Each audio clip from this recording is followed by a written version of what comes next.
Good morning. At St James Church we have a focus on connecting, changing and transforming.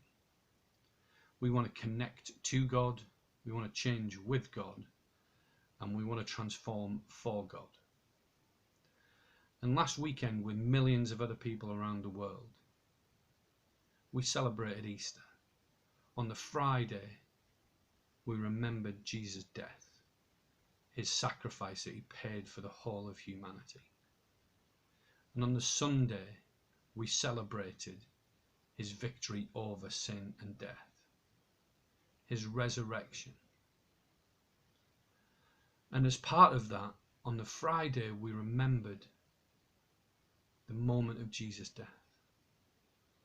At that moment, the Bible tells us the temple curtain was torn in two.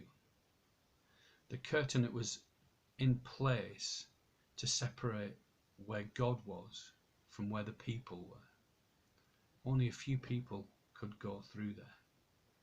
But that curtain was torn in two when Jesus died.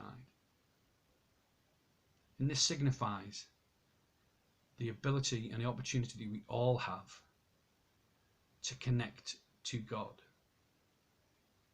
And on Wednesday, Mark looked at how we change with God. He looked at Mary's encounter with the empty tomb, and he asked us to consider three questions. What are you expecting? Where are you looking? And who are you looking for? And this morning here we're focusing on transforming for God.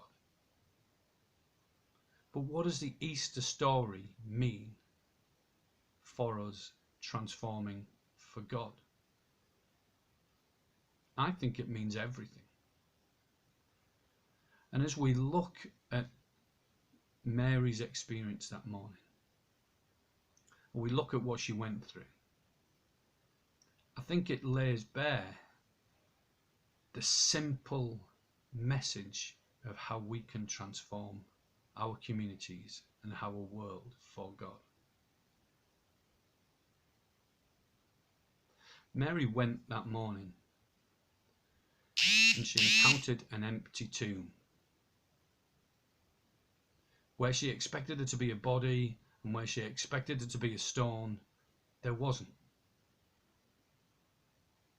She'll have been confused, uncertain, maybe a little bit scared, maybe a little bit excited, because she may well have remembered what Jesus had said.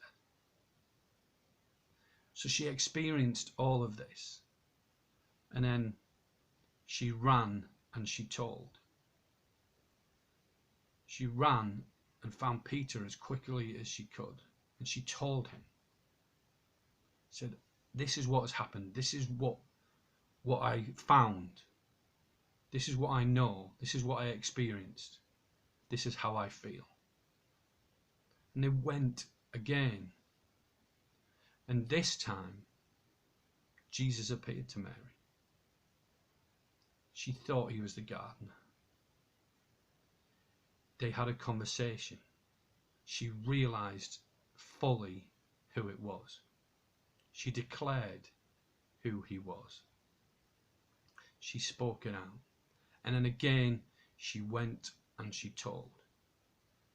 She went to the disciples and told them what she had experienced, what she had seen, what she had heard, what she had felt. And the disciples in turn told others. Thomas, who wasn't there, they told him. And as we famously know, he was doubtful. And he said, I won't believe this until I can see the wounds. The marks in his hands and in his side, I won't believe it until I can see those. And then later, Thomas experienced that.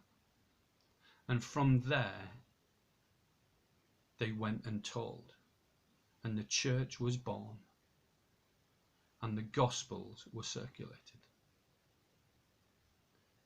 So I think in the simplest form, how we can transform the communities, that we live in and the world around about us is to tell people what we have experienced, what we have seen, what we have felt, what we know. Tell them all that we have seen